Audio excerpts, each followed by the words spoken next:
Hey, Dole. Hey, Rosebud. How are you? I'm great. I'm sitting here talking with you in a wonderful evening. Yeah.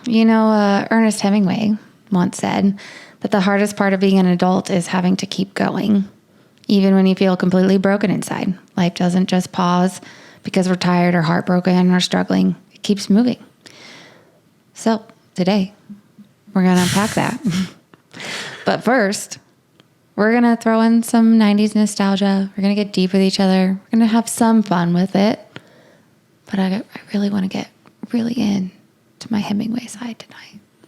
I love that. Well, I think this is the most appropriate time to do that because I think everybody in some way or another is going through it. I think the world is going through it. I think it's been a we're all just going through week. It, right? Yeah, well, I mean, yeah. It's been a week. But just in general, it's been a year. Yeah, that's true. Yeah, maybe. And to the Do We Have to crew, thank you so much for joining us in this wonderful world of Do We Have to, a marriage podcast. I'm your host, Sean. I'm Emily.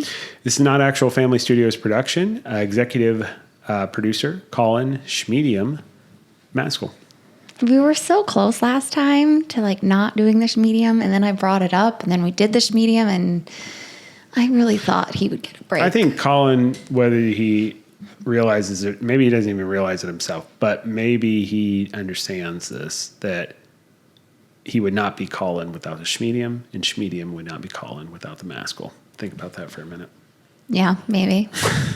Maybe. But no, and Do We Have to crew, thank you so much for joining us. And as Emily had mentioned, we got a heck of a show tonight.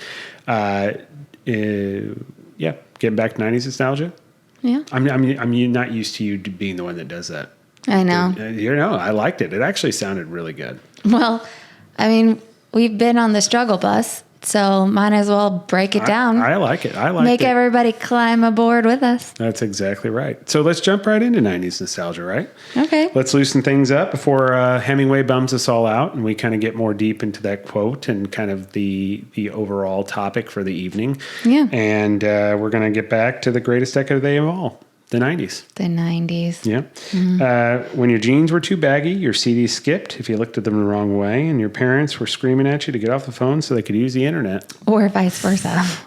I'm enjoying these hooks we're finding and creating for this 90s nostalgia. It makes me want to go back even more. I don't know if I'd want to go back all the way. But. And if this is your first time listening to the show, Emily and I, on a weekly basis, we like to go back to the time where we were children, the time a lot of our listeners were children. We're babies of the 80s, children of the 90s. And we like to dive into the week that we are going to be presenting the show. So specifically this week is September 20th through 26th. Yeah. A lot of fun gems in this one. Not ones really. That Emily... Here's the thing about 90s nostalgia. Sean knows basically everything there is to know. He's like an elephant. He never forgets anything. I am a goldfish. I forget it the second it happens. And clearly, I have forgotten most of my childhood because I don't remember over half of what we bring up. I don't know if that's necessarily true. I think that you just didn't do a lot of this stuff. No. But I was very much like I fell into what was happening in pop culture at the time. No. And so that tended to reside with the things that people, when they look back, it kind of resonates, right? I don't know. Yeah. 1996. And this was September 9th when it was released technically, but it was the number one game by the time this week happened in 1990s. Crash Bandicoot. You remember Crash Bandicoot? I remember just a couple of years ago when Crash Bandicoot came into our home and our children played it. You know what's interesting is I didn't even really get into it. It's funny you say that because you're right. Crash Bandicoot became more of a big thing recently because they put a new game out. You actually played it. The new one. I? Yeah. Me, you, and Did Shannon. I die instantly? No, we beat it together as a family. That's the new one. Now, the original one, this was Sony PlayStation's way of competing for Nintendo Super Mario Brothers, and then for Sega Genesis Sonic. This was like their, and the difference is it wasn't a 2D scroller. It was kind of an up and down horizontal. Yeah, that we jump a lot. More 3D as opposed to 2D, and yeah, I really enjoyed it. There's a fun storyline where this evil scientist is going after the Bandicoot, and the Bandicoot has to get there. It sounds just like Sonic the Hedgehog. Oh, I guess it's true, isn't it? It is very Sonic the Hedgehog. It's literally the same the thing. storyline's not the exact same, but it is. You're right. It is within the same vein. It's the same thing. So I guess Mario is still its own thing, you know? I guess. Yeah. So, yeah, you know, Sony marketed Crash as the mascot rival to Mario and Sonic, as I just had mentioned. Even had him trash talking Nintendo and TV ads outside their HQ. So, yeah. Yeah. But he wore jorts, though. That's the best part. So Sonic had the shoes. Mario had the overalls. Crash Bandicoot had the jorts. And then John Cena took him. That's right, yeah. Ooh. Wow. Good correlation to that, yeah. He had jorts before John Cena. Yeah. Yeah. Yep. Okay, fair enough. Around 1993, around this time, a couple days later, Power Rangers were exploding. Yeah, never saw those either. Listen to this, though. Fall of 1993, so around this time this week, it was the number one kids show, at least live action. It was pulling in nearly 5 million kids a day before school because it would be on at like 6:30 or 7. Usually it was 6:30 in the morning. I think that's when I watched, at least in Missouri, in Kansas City. It was that's when my parents had the news on. Well, Platte City, I should say. It would be on like before we'd go to school. And I think bus stop was around 7:20. So this happened like at 6:30 to 7. Yeah, no. Yeah, solid. And listen to this. So one of the big things, parent groups tried to ban it for being too violent, especially too violent for a morning show. Sounds about right. Which, guess what that did? Only made kids want to watch it even more. So I bet. Mm-hmm. If your mom told you not to watch it, guess what you were doing? You were probably 100% trying to watch it. No. Yep. Nope, I wasn't watching it. But I have seen the originals that you have shown our children, and they are mind-numbingly stupid. Like I think it's like one of those things that's so bad it's fun to watch. No, I feel myself getting brain cells are dying when I watch it. And that one evil person, Rita, and her Repulsa. voice, like she's not even speaking the same language that's being like voiced over. No, you're saying her lips aren't moving too.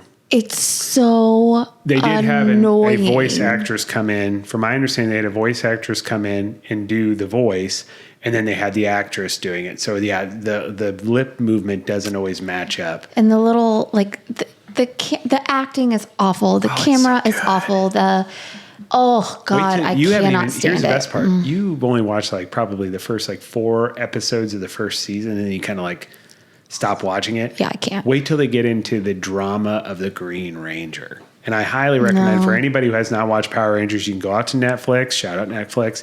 They have the whole series on there, at least the original series. And I'm sure they have some of these spin-off shows or continuations of the show, because there's not just the Power Rangers, and there's Turbo Rangers, Time Traveler Rangers, Dino Rangers, all bunches of shit.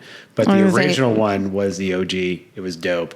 And when they get to the Green Ranger shit with Tommy, and then the sexual tension between him and the Pink Ranger, which we didn't even know when we were kids, that was sexual tension. What? But there was like the will they, won't they get together, and there's like definite tension there. Highly recommend. You can watch it as an adult. Get a 6-pack. Get your person you're close with. Get your buddies together. You know what it is? Watch that show. It's like Saved by the Bell with superheroes. Fuck yes. I can't even set it mind blown. They all couldn't even have said it better myself. They That's all exactly hang out in like the school cafeteria, and they're all like, oh, and it's just like, no. It is. And they Saved by have the the same Bells. 2 bully kids that always like picked on. No, it's ridiculous. It's Saved by the Bell meets Avengers meets Friends. Okay, I can't. That was dope. I none of that information's on here. You just came up with that, and I like it 10 million times more than what was actually written here. Well, you're I welcome. want to keep talking about Power Rangers. I want to do a whole episode now on these Power Apparently, Rangers. the later in the evening we do this, the more on my You're game in I tune am. with 90s nostalgia. If we just got to do the show at 10 o'clock at night after we get the kids to bed. There we go. That's it. Okay. How about this one? 1995, on September 22nd, Seven opened. No, I don't know this one. Seven. Brad Pitt, Morgan Freeman, Kevin Spacey. Oh, is this the serial hotel killer one? movie. Nope. No. Don't like that you said that. This is the detective, kind of noirish, but like very dark and gritty detective movie with Brad Pitt, and Morgan Freeman, where Morgan Freeman's like almost at the end of his career cop, very classic story arc back in the day, right? Just like Lethal Weapon. And then Brad Pitt's the young, brashy, like, fuck you, I know what I'm doing more than you, I'm smarter than you kind of attitude thing. And they together are doing this case, which is the 7 Deadly Sins killer. And this guy starts killing people. And every time he kills them, he puts on a big display, and it is associated with one of the 7 deadly sins. So like the first one's like gluttony, and they kill a big old fat guy, and basically made him eat himself to death. Ew. And then one was greed, where I don't remember what he did with the greed. Don't want to tell you what he did with the lust one. You ain't gonna like it, Emily. Probably not. I highly recommend though. You've not seen that movie? No. Will you watch that with me? You would like it. Brad Pitt looks very fuckable. That's like in the most fuckable Brad Pitt mode. What I mean is you'll find him very attractive. When is there not fantastic. a moment that Brad Pitt hasn't been attractive? Yeah, but I'm talking about like young, unbridled, raw, passionate Brad Pitt. Like very like just beginning of like the highest peak. It's not even the peak of his career, but like he's starting to go up to the peak of his career. And he's super, super attractive. Okay. Well, Just a couple years off the Thelma and Louise. I don't know that either. He was Thelma and Louise. Thelma and Louise.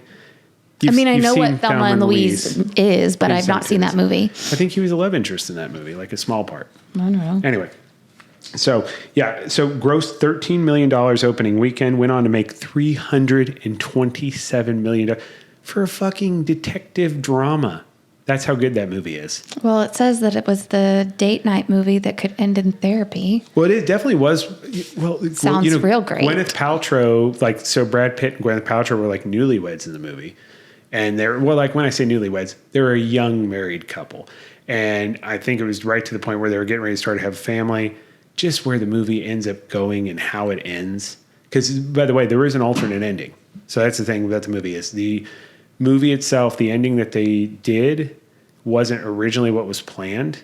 Oh. And so, yeah. And I highly recommend, I'd be curious to see, Do We Have To Crew? We have a wonderful website. It's called dowehavto.com.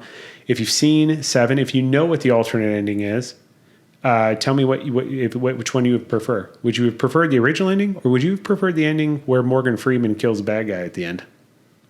You just gave it away. Well, I only gave the alternate ending away. I didn't give the actual theatrical ending away. So you tell me, dowehavto.com or reach out to us on one of our shorts. You can actually reach out to us on YouTube. This wonderful podcast episode that we're going over today is going to be, the video is going to be distributed there, youtube.com/@dowehavto, marriage podcast. Yeah. 1997, this week, top song in the world, not specifically in the U.S., not specifically in the U.K., in the world overall, is Elton John's Candle in the Wind.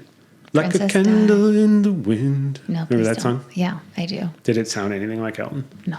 Shout out, Elton. Sorry, I did not mean to butcher your song. Obviously. Every time, there's not a moment when you hear that song that you don't immediately just go through scroll of stills of Princess Diana. And I remember when they did that live. Did he sing this song at her, wasn't like her funeral, but it was like the televised portion of the funeral, right? Mm-hmm. Sang that song. Yeah. Very, very, very good song. He sang it live all over the place when that happened. Right. Yeah. Every chance he got. Sold 33 million copies worldwide. Now, you love The Crown, and I know I've got you some books that match the actual historical accuracy of hey, this is actually what happening when The Crown was made. And I think they have 2 books to that. Yeah, and Minnie destroyed them when we locked her in our bedroom one day. Was Elton John and her friends? That's why he came with it. Okay, I didn't know. I mean, obviously she was a very popular figure in Europe. So my assumption is that Elton John and her crossed paths, obviously because they all both resided in England. And if I do remember correctly, isn't he Sir Elton John? He is, but that's associated with the Queen. It has nothing to do with Princess Diana as far as where I got that title. But with her being pro-humanitarian, my assumption was she was also pro-LGBTQ, which that term didn't even exist back then. But Elton John being a gay man, I assume that they would have gotten along together very well. Yeah. So you think they were out playing crochet out in the yard of Buckingham Palace every once in a while? Obviously she was ostracized. I don't know. Yeah, the now King of England, shout out to the King Charles. He fucked up there. I think he should have stuck with Maybe we shouldn't have shouted him out and then told him, that he fucked up. No, well, no, I'm just saying. Well, I'm mentioning his name, so I do believe he just Princess Di was Trump, but more pretty. Like, she's beautiful. Well, it's kind of hurtful. It doesn't have anything to do with looks. No, she just seemed like she was the like more substance human being between who he ended up going with and who he left behind. Yeah, I'm not meaning not just physically, but like personally, like you were like inside judge and the outside. book by the cover, everybody. No, judge but a book I don't by the really cover, know. y'all. I don't really know a lot about Queen Camilla. Like, I don't know what she stood for, but because Princess Di is who she is and everything that happened, her life got exploded in. So people have dug deep into her life and what she wanted and what she was doing and like all of her activism and stuff. Nobody's really ever done that. Can I say what everybody Yeah. feels in the heart of hearts? Yeah. I can feel Camilla it coming. is? Yeah. Camilla is like that. We've all had it. We've all had our best friend who we love more than anything in the whole wide world. We've all, and I've been that person to somebody else, I'm sure.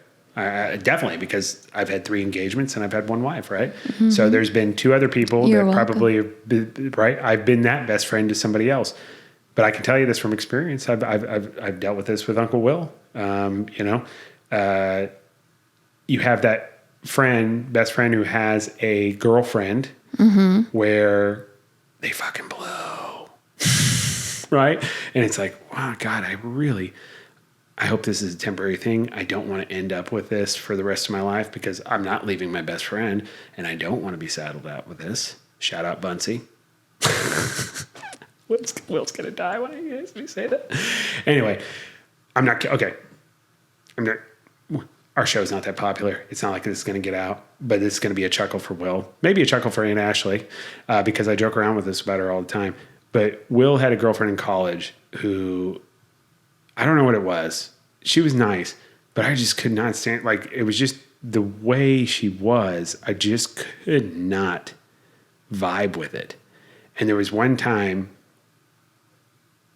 that I had to sit at the house because Will was going to come in. It was like, I think it was towards the tail end of them kind of dating. And I had to sit at the house with her and Will didn't want to come back to the house. Because she was there? Yes. And so I had to be there for like 3 hours. She just wouldn't leave. And I had to be there for like 3 hours with her. And we literally talked about it. I just played video games and we just sat there. That's awkward. I don't know. It's probably going to be one of those things when this comes out that I wish I would have said, but probably. It is. But that's basically how I feel about Camilla, right? I was like, why did we have to do this for forever and then into royalty? Like, couldn't have this just been a short-term thing where it was like, you know what? It didn't work out because Bunsey's a very nice human being. She's a very sweet girl, very smart too. So not a knock on her by any means. Just didn't gel our relationship as being best friend and her being somebody who's dating Will temporarily didn't work out, Yeah. So you don't need to become the Queen of England. Yeah, you know what we should do? But you know what Charles did? He was like, oh, you know what? This actually doesn't make any sense on paper and not vibing with the country. I'm going to make her the Queen of England. Yeah. So. You know what we should do? What's that? We should slide right into 1998 and get jiggy with it. There it is. I love Emily. You're a fucking podcast pro. And I love everything about what you're doing right now. No, I am not. Absolutely. So in 1998, to Emily's point, in September this week, this was the #1 hip hop song. And I believe for a couple days of this week, it was the #1 overall song. #1 hip hop song for an extended period of time. #1 song off and on. The single, Getting Jiggy With It. Getting Jiggy With It. Na, na, na, na, na, na, na. Na, na, na, na, na, na, Getting Jiggy With It. By September 98, the single had gone platinum. Will was crossing over from music to full Hollywood stardom. Yeah. So he was doing, obviously Men in Black was like the big thing at the time because that was even a song on that album, I'm pretty sure. He also added the word to, he didn't Jiggy add it, briefly made the Oxford. Oh, I didn't realize this. So fun note on this, the phrase jiggy briefly made the Oxford English Dictionary thanks to the song. Yeah. So Will Smith it's didn't actually just still in there, but He put jiggy in the dictionary. Yeah, it's still a part of Man. the dictionary, yeah. Yeah. These may be the best podcast notes we've gotten so far of the 38 episodes we've done of this show. This is good stuff. Yeah. Yeah, we're going to do this going forward. But that's good stuff, yeah. Yeah. And thank you, Emily, for allowing us to get deep into the 90s. Yeah. And I know what you like next, because we get deep in the 90s. That's my thing. Mm-hmm. You like to get deep into our relationship. I do. And you like to allow the Do We Have To crew to get deep with us, because not only do we ask and answer a question from the wonderful card show or card game called Let's Get Deep by a company called Buy Relatable. Yep. Which has been featured on the wonderful, wonderful, dramatic docuseries Secret Lives of Mormon Wives. Yeah, they do the Friends version. There's a Friends version. There's this version where it's more about getting to get on a deeper level with your partner. And then there's a Sexy Time version, which you can get on Target or Amazon. 3 types of cards. Icebreaker, Deep, and Deeper. That's right. And today we're going to do the most deep, which is the deeper card. Yeah. And Emily did you choose a card at random? I did. If you're one of the first, if this is your first time being a part of the Do We Have To crew, I hate this part. Emily she tries to pick the card to make it most advantageous, and I like to do it by random. So we agreed that we should do it by random. Everybody's by random. There you go. All right, let's do it. I don't like surprises, but I did do just a picker-outer. The question we have is, have you changed since being in this relationship? In what way? Yes, I have. And I think in every way. It's an interesting question just because it really pertains to where you're at in that relationship. So, I mean, if you've been dating somebody for a month, probably not so much, but 13-year marriage or a 2-year relationship, committed relationship, 3-year marriage with an engagement thrown in there. I mean, I feel like it just depends on all the stages of the relationships you've been through and then how long you've been together. But then on top of that, it requires you as a partner to want to grow and continue growing. Right. And if that's the goal, like if your goal is I want to be with this person the rest of my life, you have to change, right? Mm-hmm. If you haven't been growing at all, if it's and we've all been around people like, oh, that's just such and such. Right. Well, in my opinion, that means that you're just putting up with this person being this person. You're not really growing together, and that person's kind of an asshole, if you ask me. I'm going off on a tangent here. What's your answer? I think I have changed. I think my foundation has stayed the same. Yeah, your core. Yeah, but I think as far as mannerisms, tolerances,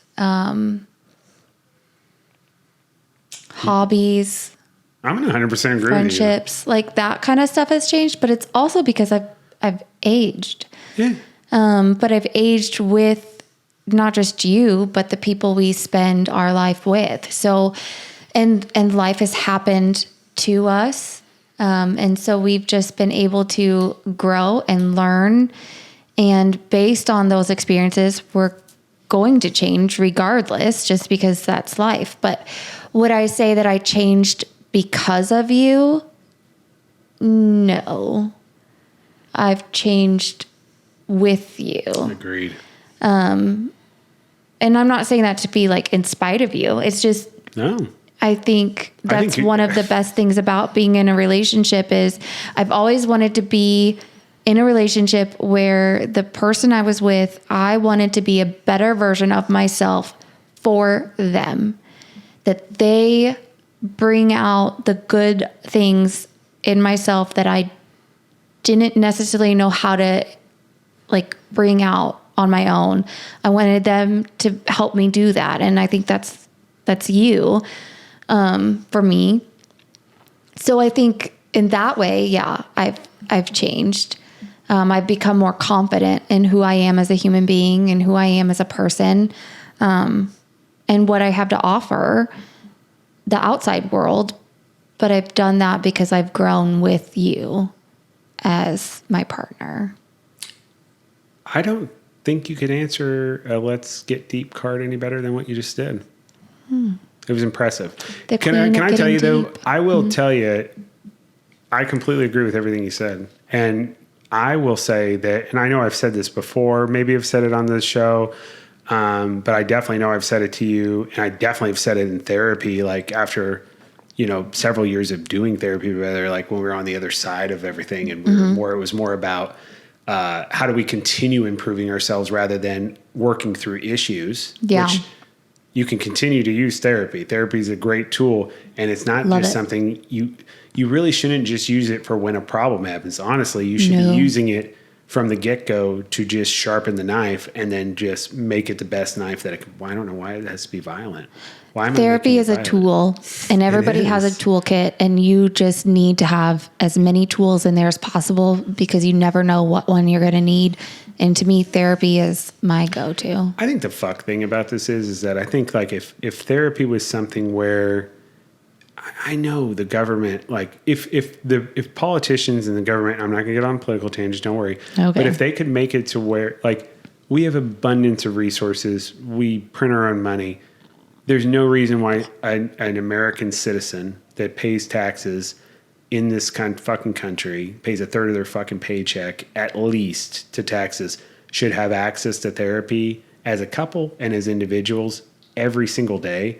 This world would be such a better place. And I'm telling you, it's just like fucking flossing your teeth every day. Your mouth is like the gateway to health, like they say, right? The same thing, your mind is the gateway to your longevity of happiness. And you should be doing therapy every day. Everybody should be. It doesn't matter if you have the best, most blessed life ever or you're fucking, waking up on the side of the fucking road every day.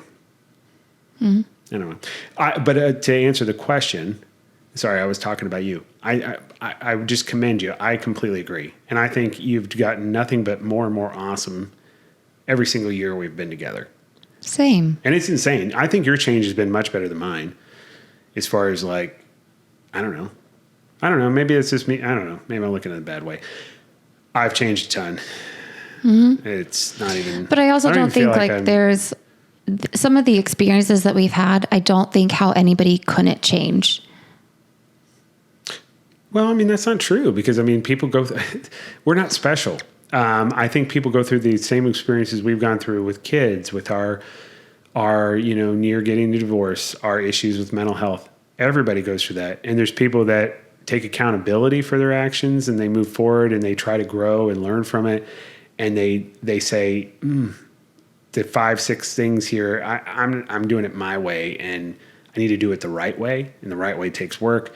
You either start trying to, not saying it's perfect, but if you're doing that and you're moving towards it, you do become a better person. And not only are you a better person for yourself, but then naturally by law of attraction, people like being around you more.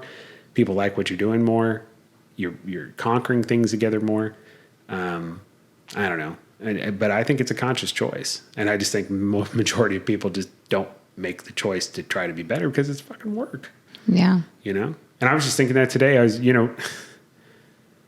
today, right? Let's talk about today really quick. And I don't want to make the Let's Get Deep segment too long, but let's talk about today. Think about us 3 years ago or 4 years ago. You're at 300 pounds. I'm at 400 pounds.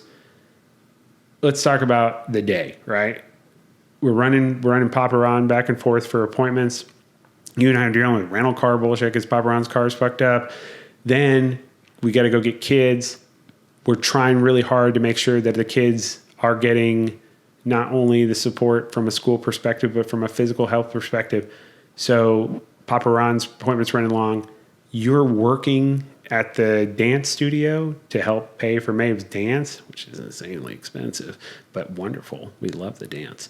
And we love watching Maeve dance. So, but the kids Seamus and Tegan are there, right? Mm-hmm. We've got an hour before Seamus has to be at football practice. Shout out Nico Raiders. And what do? Run Dad home. We get 30 minutes. I'm going to pick you up. We're going to go get a workout in at the Y. Mm-hmm. And it's going to be 20-minute workout. Do you fucking think we would have done that 4 years ago? No. Nope. Today would have been a wash. We're going to do the bare minimum of what we would have gone through the drive-through for dinner. We're going to be frustrated with each other. Yeah, absolutely. Yeah. Make dinners, lunches. Towel. Yeah, absolutely. Mm-hmm. Not only is things gotten harder, but because of the shift of our mindsets the shift of our physical output, we take on twice as much and we deal with it 10 million times better than what we would have dealt with. And so the challenges haven't changed. Matter of fact, they've gotten worse. But yet we're doing much better. We're a lot happier than what we would have been before. So I'm glad we've changed. But yeah, we have absolutely changed. And I think if you're going to be in a committed long-term relationship, which you certainly don't have to be, but no matter what, you're going to be in a committed relationship, whether it's friendships, your family, whatever, even if you don't choose to go into marriage or have a long-term committed relationship, you have long-term relationships. And if you're not improving, you're not growing, you're affecting those. Yeah. I think that card actually has a lot to do with what we were going to talk about today. It absolutely does. You know, I probably spoiled some of that. I'm sorry. There's a part of adulthood that nobody really talks to you about. Nobody really shares. And it's a pretty harsh one. But I would love, could we do the full, because it is a long quote. Yeah. But I think it's really important. It's really powerful. And anybody who's listening to the show right now, I really want you to take this in, because you're talking about somebody who is, from an author standpoint, from a celebrity standpoint, one of the most successful people during the time that he was alive, saying what he's saying. And it doesn't matter. You could be at the highest of the highs or the lowest of the lows. We all go through the same thing. We're all going through it right now. Yeah. The world as it is right now isn't great. And I think everybody's feeling the effects of it. Go for it, Em. Sorry. Yeah. So Ernest Hemingway's quote states, "The hardest part of being an adult is having to keep going. Even when you feel completely broken inside. It's a truth many of us understand. Life doesn't pause just because we're tired, heartbroken, or struggling. It keeps moving. There is no break for grief, no time out for healing. The world expects us to keep going, even when it's the last thing we want to do. What's worse, no one really warns us about it. As kids, we hear stories where everything works out in the end, where pain has a purpose and happiness always returns. But real life isn't like that. Most of the time, surviving means showing up when you feel like disappearing, smiling through invisible pain, carrying on when your heart feels like it's falling apart. And yet, we do it. We get up, we move forward, step by step. That's what makes us human. Even when everything feels heavy, even when hope seems far away, we still try. And with time, we discover a quiet strength within us. We learn to comfort ourselves when no one else does. We become our own support system. Resilience isn't always loud or heroic. Sometimes it's just a quiet whisper that says, keep going. Yes, it's hard. Yes, it's unfair. And yes, there are days when it feels like too much. But every step you take, no matter how small, is proof that you haven't given up. You're still here. You're still trying. And that, more than anything, is brave. Incredibly well said. So beautiful and so much truth. And it can apply to so many parts of adulthood, parenthood, spousehood. I mean, yeah. Well, I think let's break it down, right? And so, what's the main crux of what he's saying here? You have this perspective, and I think part of it's the way the world is, and part of it's what your parents, when you were growing up, think. We're all just trying to do the best we can. How you're raised, right? There's this huge shift of what you perceive life is supposed to be and how things are supposed to be as a child, which is if you're doing things the right way, you're not going to go through hardship. You're going to have nothing but happiness. And if you don't do things the right way, well, then you're going to be in a bad way. You're going to feel bad. And it's really just a conscientious choice of that. That's kind of my I don't know what, I can't speak for you as how you were raised, but I feel like bad. Whether it was school, church, the media, whatever it is, I think that's the fucking story, right? There's this two paths, and it's really based on the choices you make and how you are as a human being. And the people who do well, they don't experience these bad things. So I think I had that expectation. So when I was feeling bad or if I was having a bad time, it's like, well, I'm not doing something right. And I know there's a whole I think that was the hardest thing. I think I always had this perspective that there's this whole population of people. There's all these Uncle Collins out there that are just, they don't feel the anxiety. They don't feel the stress. They don't feel the worry. They're not worrying about things that don't matter, but they still have to worry about them. And I'm this broken person. And obviously it's because I'm not doing something right. Yeah. You know what I mean? And the reality is that you live life for, I don't know, right? What was I say that, and I'm jumping over it. What was your childhood expectation as far as like what we kind of just talked about and what life was going to be? Kind of the same. I mean, I was blissfully unaware a lot. What do you mean by that? If you don't mind me, I'm not trying to interrupt you. I'm just curious. I grew up in a bubble. Sure. I think a lot of us One where I chose to stay in, if that makes sense. I didn't want to know about the bad stuff that life happened. Yeah.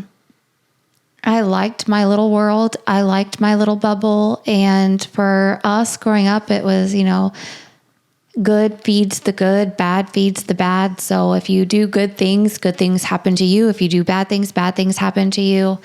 It was just always good versus evil. It's like that classic Disney kind of thing. Like the red versus the blue. You always wanted to be the blue. Right, right. It's, but like I knew bad stuff happened, but bad stuff only happened to bad people. Exactly. And, I was very naive, but I was naive by choice. And I don't necessarily regret it, and I do kind of at the same time. We have been through a lot of experiences. Death, financial. Oh, now we're talking about adulthood stuff. Yeah. Sure. Go ahead. Health, parent health, spousal health. I mean, kids, school. Things that I've never, ever imagined happening to me. You didn't imagine them happening because you thought, well, if I do the right things, these are things that won't happen to me and I'm going to be happy and it's going to be a happy path life, right? Yes. Yep. I make good choices every day. Yep. I go to church. I pray to God. I try to be a good person. I'm a good as much human. As you can be. Yep. So why are we in the shit? Live life the way I was taught to live life. And sorry, I don't know why. All right. Everybody's going through it. And I'm glad that you... But like, there's a lot of stuff that we have gone through. Yeah. And that we're going through. Right. That make no sense. But that's why we're doing this show, though, because there's every couple, every married couple, every parent, every individual right now is going through something where they feel like they're different, unique, or less than because they're going through it and they don't think other people are. And that's why it's really important we're having this conversation because you're not alone. No. We all go through the shit. Ernest Hemingway even said it. Rich, wonderful artist that is timeless. His literature is timeless. People read it still to this day. You fucking have to read it when you go through high school. The man knew his shit. And that's what I'm saying. That's why it's so important to understand that is that if you have the understanding that like, it isn't because of who I'm being as I'm not a bad person, but I'm going to go through bad things. And what's going to define me as who I am as a human being is it's not just the initial choice that I make, because you're going to make choices that result in failure. It is where you go with it once you realize that. And are you taking accountability for it? Are you growing from it? And then are you making better decisions or overcoming that, right? And I think what really prevents us from doing that is this fucking mindset of like, well, things are going bad. That must mean there's something about me that's bad. Right. And that's from and kids. I feel and that that's this fucking world that's doing that to all of us. It takes me a long time to get out of that mindset of what am I doing wrong? Why is this happening to me? What did I do wrong? Why am I being punished? Like, I feel like a lot of what happens to us or things that we're going through are like a form of punishment, you know? Yeah. Trying to make it more than what it really needs to be. And then on top of it, we're creating this grandiose pile that's being thrown on top of us rather than focusing on what the battle really is, right? Is you deal with these things as they come, but you're dealing with things from probably really more of a daily perspective, right? I guess you should take it on as like a micro battle rather than, oh my God, we're in credit card debt and we're, I'm spitballing here in general, right? Like we have an issue with a child, we have an issue in our relationship, and like there's these big macro things, and then we're not handling the day to day. When in reality, the way to be resilient is you're getting up every day and you're doing the best that you can every single fucking day. And then the big stuff ends up working out, right? Yeah. But it's getting over that mindset though too. There's nothing wrong with you. Everybody, no matter how successful or how unsuccessful, what your upbringing was, whether you came from a good home or you came from a bad home, we still deal with all the same problems. And no matter what, likely we mostly have all the same bad things happen to us. Yeah. And I kind of looked at this quote and I just kind of sat and I thought on it. And I just I pictured myself sitting in a pile, like almost like a hill. But then I just saw like all these paper airplanes just flying around. Interesting. And it was every little thing that we had going on. Mm-hmm. And it's like everything's still circling, everything's still flying at me, but I'm on top of this other pile of paper airplanes that aren't moving. Yeah. And it's like this one got loose and it came back out and it's like smacking and it just keeps going around. Like one goes into the pile and stays still for a while and then another one comes out. And it's like, I'm still just sitting on top of this pile of things that are just trying to fly away. And then I just need to envision like one of those paper airplanes flying away instead of circling. And it's like one by one, that pile, I will reach the ground one by one.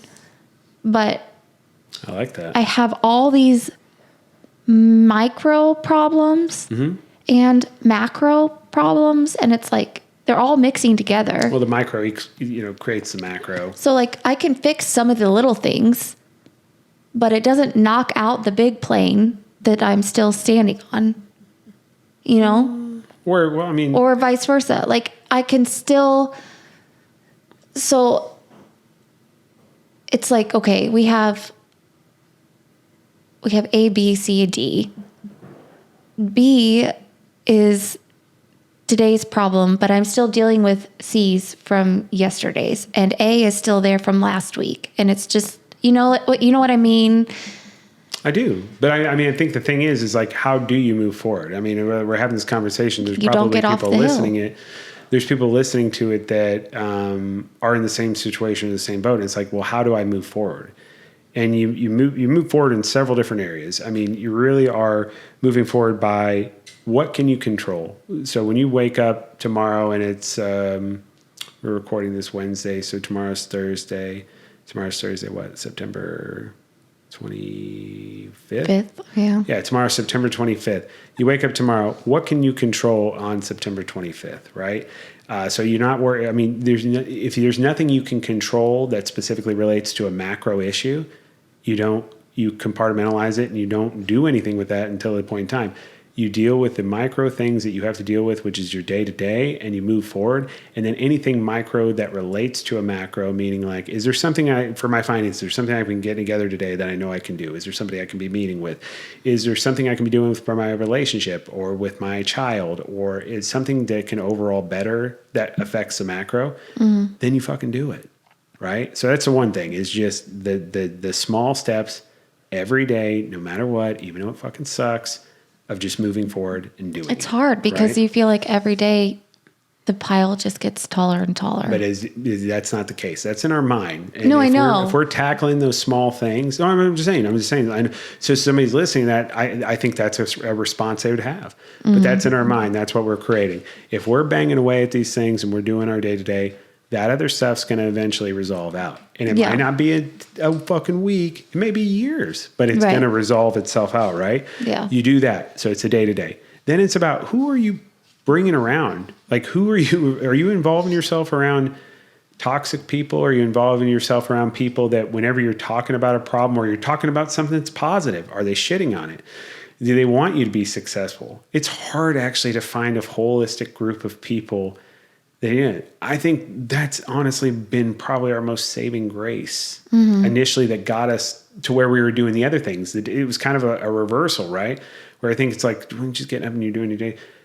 We ended up revolving ourselves around a group of people that kind of helped us set ourselves to a higher standard where we were doing that day to day. But I think a lot more people can have control over what you're doing the day to day, and then look at who you're spending your time with.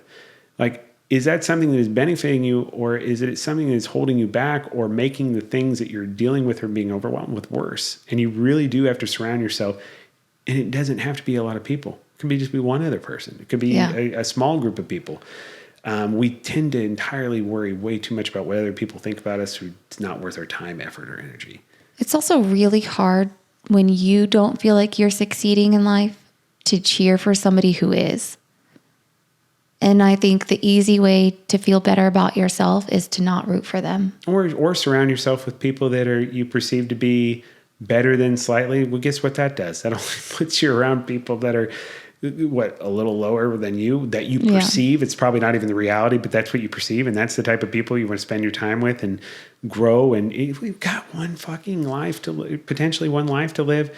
And time is really short. Our time is going to be up very soon. You know what I mean? Like, that's the reality. Yeah. You know what I mean? Like, I'm 40, you're 39, like whatever the age of a lot of our listeners, I would say the average, at least to YouTube, is between 33 and 45. If you go by the statistics, our last day is going to be coming, right? And so why are we spending it with people that are holding us back or people that don't really truly provide us any happiness? And really, it's not even just that. It should be being around people that make you want to be better. And I think that's a thing a lot of people do the opposite of. And so really be thoughtful and mindful about that, right? Be really, really mindful of that. And then you just need to find, what is your North Star? What's your meaning? Why do you exist? Many episodes ago now at this point, we did, writing a personal mission statement and then a family mission statement. And it's on the archives of dowehavето.com or on youtube.com/@dowehavето, a marriage podcast. It's really understanding where you want to be, where you see yourself going, and then having that vision and fucking going there. And it's that attitude. You're going to sound crazy to a lot of people when you get into that mode, I think, of like, fuck you, it doesn't matter, whatever, what I want to, where I see myself going and where I see myself be. Financial problems, fuck you, I'm going to work through it. Family issues, fuck it, I'm going to work. It doesn't matter. Nothing is going to prevent me from doing. You can ping me, you can dent me, you're never going to beat me. I'm going to figure it out and I'm going to fucking win. We were laying in bed 2 nights ago. Could you imagine me saying what I was saying? Like when we went through what we went through that day, that night, could you imagine me saying that? I don't want to get deep details of this, but Emily and I went through a really shitty situation. We relied on an institution, a system to provide us support. We were very transparent and partners with that system. And they fucking betrayed us, in my opinion, and did a really shitty job and put us in some shit. But I take account, like for me, we were laying in bed, we were talking about it. I take accountability for that because I allowed us to be in a position to where we had that trust, to where we found ourselves where we were. And we were laying in bed and I was like, yeah, this happened. It's not good. It's not great. We're going to learn from it, but this is not going to stop us, right? Yeah. It's not going to take us down. This is a moment in time. We're going to do what we're supposed to do and it's going to be over with. and we're going to move forward. But it ain't going to fucking beat us. It ain't going to beat me. So why am I going to lay here and stress about it? I mean, I'm mindful of it, but I'm not going to lay here and stress about it like, woe is me, or, oh my God, this is horrible. Like, we got ourselves into it. It's not going to beat us. We're going to get ourselves out of it. Yeah. I think that's the biggest takeaway I had from that was, this is also, I believe, Suicide Awareness Month. September is? I think so. Okay. And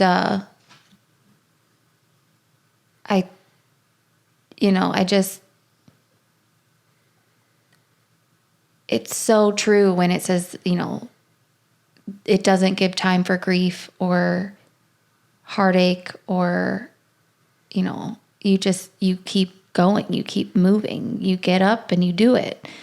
And you're not done, you're still trying.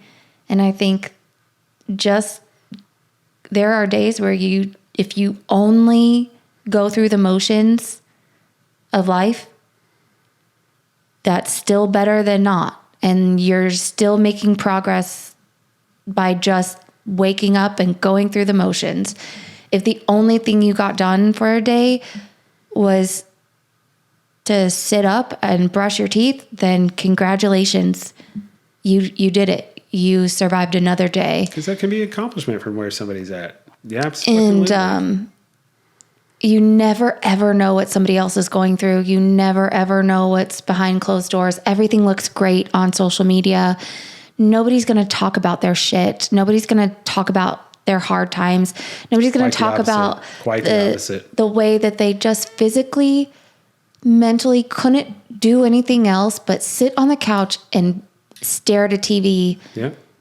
Or when they were so sad and depressed that they could not stay awake for more than an hour or two at a time. Right. Nobody knows anything about anybody else at the end of the day, because online we want to be. You want to paint for sure. Yeah. You want to be perfect. You want to be, somebody to get the like. You want to be the thing that you are expected to be online. Yeah. And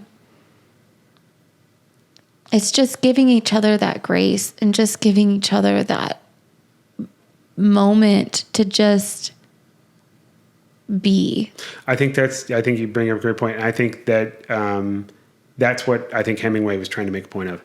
If you're doing it the right way and you're doing things and you're giving the full effort, it's going to fucking suck all the time because you're doing things you don't want to be doing despite how you feel and despite how the world's treating you. Yeah. So if you're doing things right, if you feel shitty all the time, but you're getting everything done, you're doing better than most people. So I want to make sure everybody is understanding of that. I'll say it again. If you're doing things the right way, despite of how the world and others are treating you and despite of what's going on in your mind, and it feels shitty, you're doing it probably better than most 95% of people. Yeah. Right? Yeah. And that's where honestly, that's where we need to end it. Like if anybody can take away anything of this, if you're getting up every day today and you're still going and you're doing the things you're supposed to be doing and you're doing the best you can do to take care of yourself and the people around you that have hitched their wagon to you or whatever it is, you're doing it better than 95% of people are doing because it fucking sucks. That's the reality of it is that if you're an adult and you want to do things the right way and you want to be the best you can be, even for yourself, mentally, physically, guess what? It takes fucking work. It's getting out of your comfort zone, having conversations, taking accountability for things you don't really feel comfortable taking accountability for. It's all the hard stuff. Being physically fit is it's hard. It's painful. It's working out. All those things, it sucks. And so it's a complete opposite of the reality that we've been delivered as a child. Mm-hmm. It's not because of our parents. It's because of the fucking world. The world says, hey, you do this and this and this, and guess what? Eventually you don't have to work one day and you just get to do nothing. Like that's not happiness, right? No. But that's what we've been fed from the time we were kids. It's like you do this and this and this and you don't have to deal with things anymore. No, that's not living and that's not happiness. Happiness actually is realizing that dealing with things is fucking hard and uncomfortable, but you become better and better and you deal with them better. And then ultimately, eventually all of a sudden you realize I'm not miserable anymore, even though I'm dealing with all this fucking bullshit. Right. And I hope you, Emily, feel that way.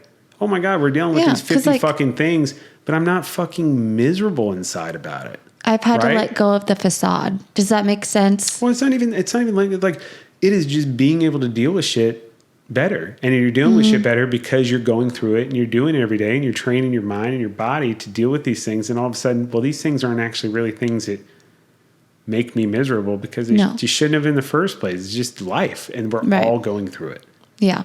I'm not special because you're special to me. Handled more shit than the other person. Like this is the card I was dealt. So this is what we're going to do. You're special to me, but we're not special as far as like the world and being a human being. No. And especially being a fucking adult. Yeah. So to do we have to crew, we know we're all going through it. Yeah. Hang in there. We'll get through this. But hey, I will say, and Emily, thank you so much for talking about all this. Thank you for reading the wonderful Hemingway quote. Yeah. One thing we are trying to do is we are trying to get the Do We Have To crew. We're trying to continue growing our Peloton team so we can all work together and work on our physical health, because if we're working on our physical health and if that's getting to an optimal level, the other shit tends to fall in line, even the mental. And that's scientifically proven, right? And we do have a Peloton team, and usually on a weekly basis, unless Emily and I fuck up, we like to present the activity for that week. There's a weekly challenge to where how much have you worked out as a member of the Do We Have To crew, and we like to celebrate the top 20. Yeah. And so, how can they follow us? How can they join our team on Peloton? And then would you like to do the honors of reading the top 20? Or this little matrix box I created, is it too confusing? You want me to do it? No, I got it. Okay. You can find us on YouTube. Do We Have To, a marriage podcast. Our website again is dowehavto.com. Facebook, Instagram, and Threads is at do.we.have.to. And follow us on Peloton at, you can follow Sean at Do We Have To Pod KC, or you can follow me at Emily_in_KC. Join our team and use our hashtag Do We Have To Crew. Our top 20 this week. Number 1 goes to African or Afro. It's a new member too, and and a new member that joined the team ended up winning it. Right off the bat, they did 20 hours, 22 minutes.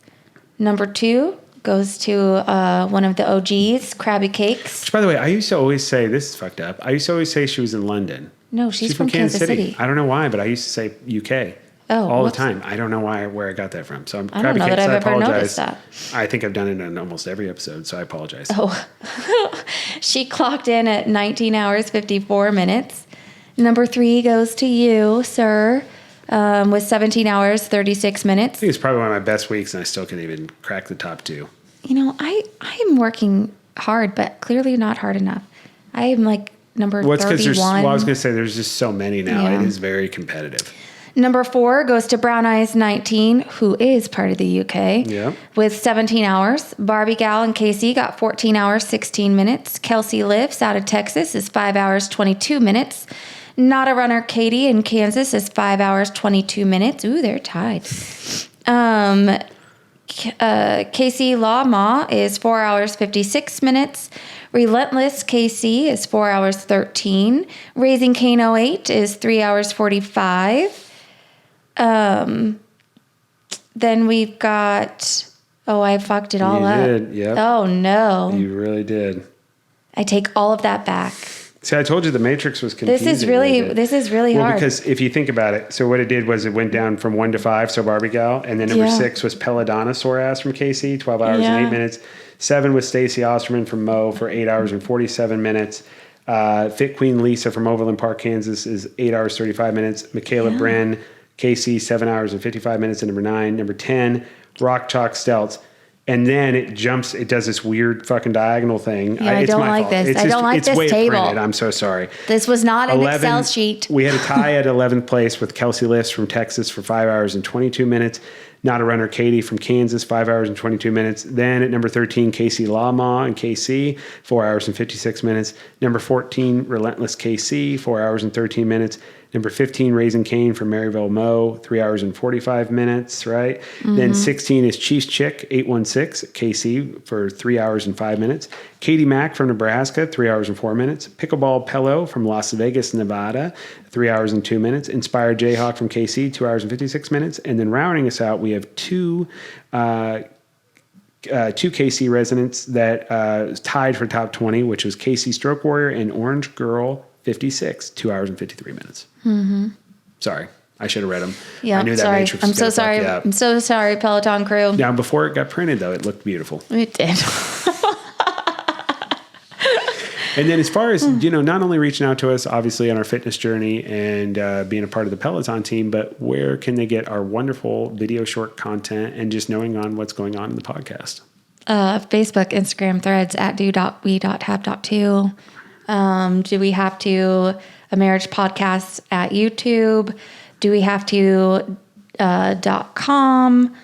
X is at do we have to pod. TikTok is at do we have to a marriage pod. Love it. I mean, we're pretty much anywhere. We're everywhere and anywhere, aren't we? Yeah. Final thoughts on today's show, honey. It was a deep one. Or resilience a resilience is found in the silence. Silence is where you need your sanctuary to be. And I think if you can be okay in the silence, you'll wake up stronger and better on the other side. And you don't have to be over. It doesn't have to be done. Waking up is brave enough. Absolutely. Very well said. Yeah, I just think we all have to, learn to embrace the ugly, the difficult, because that's actually where the light is, right? It's facing the darkness to find the light. It's not avoiding the darkness and then just capturing the light. It is rising, choose to rise and not to fall. And I think that a lot of us don't realize how much control we have over that and how much we've allowed ourselves to fall into that. And I'll say that from somebody who's probably done that for 38 and a half, 37 years of his life. We have the ability, the capability. And I say that as like, we're going through plenty of things that fucking blow right now, but I don't like it. It's going to be okay, and we're going to get through it. And that's a mindset I would have never had. So I know I'm on the right side of things. So that is that embracing the ugly is okay. So I sound like everything's great. No, we're dealing with lots of shit. But it's going to be okay. We're going to get through it. And that's the difference. And we all have that control and choice. It just takes a lot of fucking work to get there. Trust me. And I'm still working on it every day. So do we have to, crew? Just keep working on it. Keep fighting. Yeah. I love you, Rosemary. Love you, doll. Wake up, I'm about to shake up every little thing, show you all that we can be. Come dance in my club.